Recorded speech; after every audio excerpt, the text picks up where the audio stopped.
Utah Senator Mike Lee is a Republican and member of the Senate Judiciary Committee. He was just named as one of 4 counselors to the majority leader. Senator, good to see you tonight. And so this is a big deal now because you have been a Tea Party-backed senator and somebody who has at times been critical of the so-called establishment Republicans. And now you are sort of aligned with them, counsel to Senate Majority Leader Mitch McConnell. What does that say? Why did you accept? Well, you know, I was selected by my colleagues in the Senate as the chairman of the Senate Steering Committee. And one of the roles of the Senate Steering Committee is to help develop policy, conservative policy agenda issues, to move forward, to take to the American people, to improve and expand the middle class, to help people get out of poverty, and to do all of that by harnessing the power of conservative principles. But are you, for those who say, oh, Senator Lee, he's a Tea Party, or he's selling out, he's going with Mitch McConnell, who some, you know, Tea Party affiliated folks don't like. They think he's too establishment.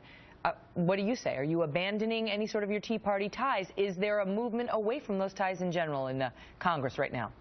I think this is part of an effort by Mitch McConnell, the Senate Majority Leader, who I'd like to congratulate on becoming our leader, to expand the tent, to make clear that he wants to unify the party, that he wants to bring people in from all segments within the Senate Republican Conference, and to push forward a bold new agenda, one that will help expand economic opportunity in America.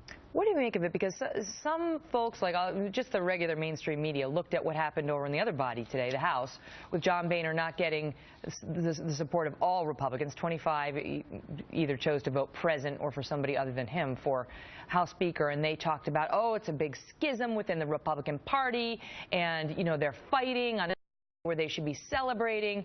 And, you know, you read some of the write-ups, and this is just from Yahoo, and they talked about how that fact really shows an awkward display of GOP schisms at a time when party leaders really want to show that they won't be forced by Tea Party legislators into unwinnable and unpopular showdowns with President Obama. Your take on that? Well, first of all, I think those who want that to be true, that is, those who want to say that the GOP is in disarray, are those most likely to say that. It doesn't make it true. I mean, look, Megyn, at the beginning of any Congress, you're going to have a handful of procedural votes, and you're going to have some elections dealing with leadership positions.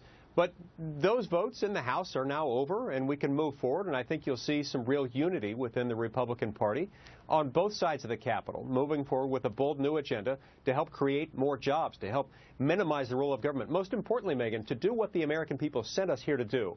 They sent us here to make government more effective, more efficient, and more accountable to the people. Well, how can you do that? To do that? How can you do that when, yes, you now control the Senate, and Harry Reid is officially the minority leader now, but you don't control the White House, and already you've got President Obama saying, I'm going to veto Keystone, and I'm going to veto that too, and I'm actually feeling very emboldened, and I'm going to do more executive actions. And you know what? I'm feeling better than ever. I don't really care. So what can you do without a Republican in the White House?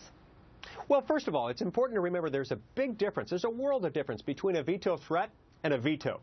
This president has had it really easy. His first 2 years, he had both houses of Congress under his thumb.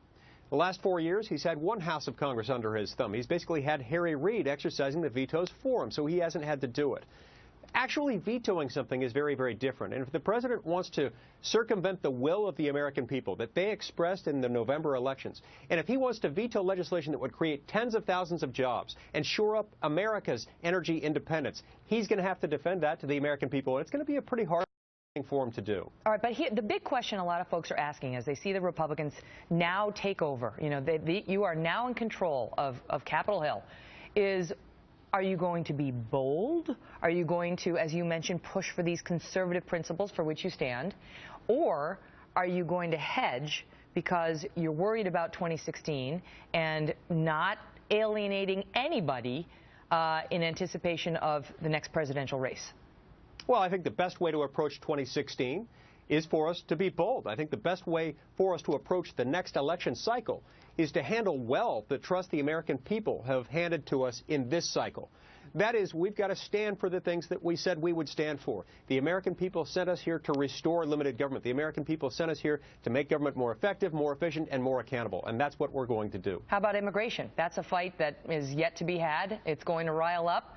And there's a real question about how hard Republicans are going to push back on President Obama's executive action on that.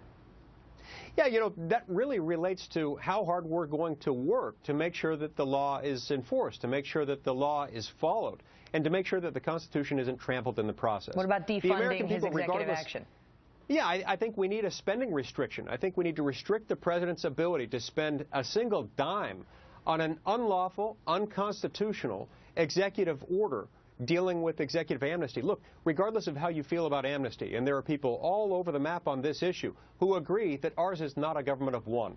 We don't have a king. We don't have a president who can change the law on his own and go around Congress, contrary to the statute and without any authority from the Constitution. Now, President Obama today spoke of wanting to cooperate with Republicans and seeing there as being enormous areas of potential agreement between the two parties. Do you think that was just lip service, or do you think he means it, and do you agree?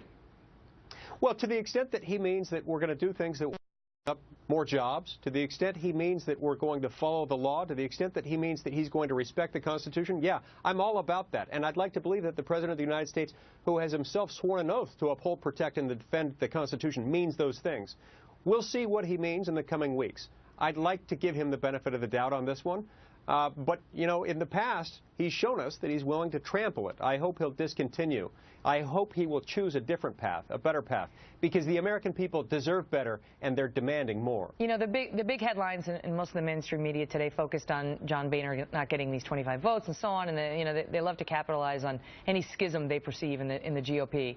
But this is a significant day for the Republican Party, and it was a day that, it's been a long time since the Republicans have had control of both chambers on Capitol Hill. What was the mood up there, and how significant do you think it was?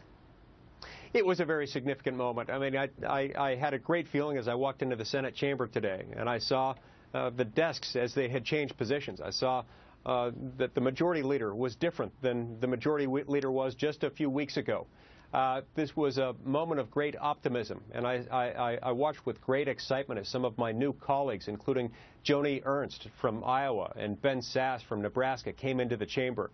I think there's a lot of enthusiasm and a lot of pent-up desire to actually legislate in a way that we haven't been able to legislate in the last few years because of the kind of opposition we've had, because of the kind of obstruction we've had from the Democratic leadership, which has refused to allow us to cast votes, which is what we're here to do. And ultimately, they were the victims of the voters going to the ballot box and casting their vote.